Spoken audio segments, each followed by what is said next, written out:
Let's talk Tanya for the 15th of Elul. Today we start a new chapter in Arousing G-d, chapter 14, another letter that Alter Rebbe wrote, asking his Chassidim to donate money towards the fund that he had for the impoverished Chassidim in Eretz Yisrael.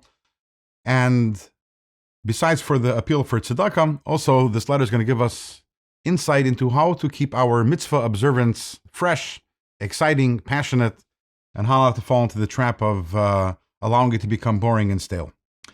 The Alter Rebbe quotes a pasuk from Devarim, a pasuk which is talking about Israel, and the pasuk says, "Tamid einei Hashem elekecha ba mereishis Hashanah vad achri shana," which means that constantly the eyes of God are upon the land from the beginning of the year till the end of the year. Now, while this sounds good, sounds poetic, but Dr. Rebbe says there's a redundancy here in the verse. It says, Tamid einei Hashem elekecha ba, that God's eyes are constantly upon it. So we already know that it's from the beginning of the year to the end of the year. And even if somehow, or for some reason you want to add emphasis, you could say, Tamid einei Hashem elekecha ba, Tamid. Or Lo Olam Vad, forever and ever. That God's eyes are upon it forever. What does it mean the beginning of the year to the end of the year? After all, when a year ends, the next year begins. So there is no interruption. So it should just say constantly, God's eyes are upon the land.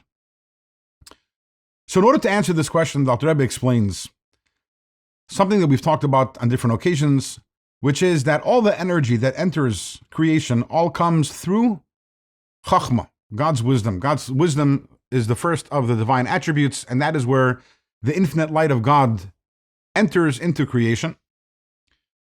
However, there is a new hamshacha, a new energy, a new type of energy that comes down from Chachma every single year. And that is what happens on Rosh Hashanah. And that actually, according to Kabbalah, is the main significance of Rosh Hashanah. The mystics explain that every year, on the day before Rosh Hashanah, as the holy day of Rosh Hashanah is about to enter, God loses interest in creation. He loses his desire for the entire creation project. Yes, he created the world because he wants to be the king over creation. And then it comes out Rosh Hashanah and God decides, I'm not really so interested in this anymore. Now, the obvious question is, if God isn't interested in creating anymore, how do we exist? After all, we are a product of God's constant pushing us into creation. And it's explained in Kabbalah that actually we are living on fumes for those few hours until the next morning, the first morning of Rosh Hashanah, when us, through our prayers and through blowing the shofar and through begging of Hashem, we say, Hashem, please, we want you to be our king. We once again awaken within God the desire to be the king, the desire to create. And that's why there's another 1 year plan is put into motion. And which is why at that time, everything is decided what's going to be for that year, because it is only at that moment when God decides that he wants to once again participate in the act of creation. Why is this? The answer is because when God originally created the world, it was the ultimate act of kindness. We didn't deserve it at all. We couldn't deserve to be created if we didn't exist at that point yet. But once God creates the world, God says, everything is up to you.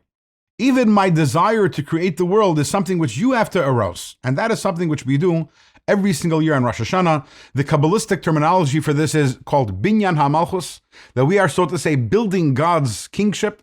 That is the work that we do on Rosh Hashanah. And by doing that, we draw down a new light from Chachma every single year. And here's what's key and what's important. The light that we draw down every single year is a light that is higher and greater than the light of the previous year. Why is this relevant to us? How does this impact our mitzvah observance? The Alter Rebbe will address that, God willing, in tomorrow's Tanya.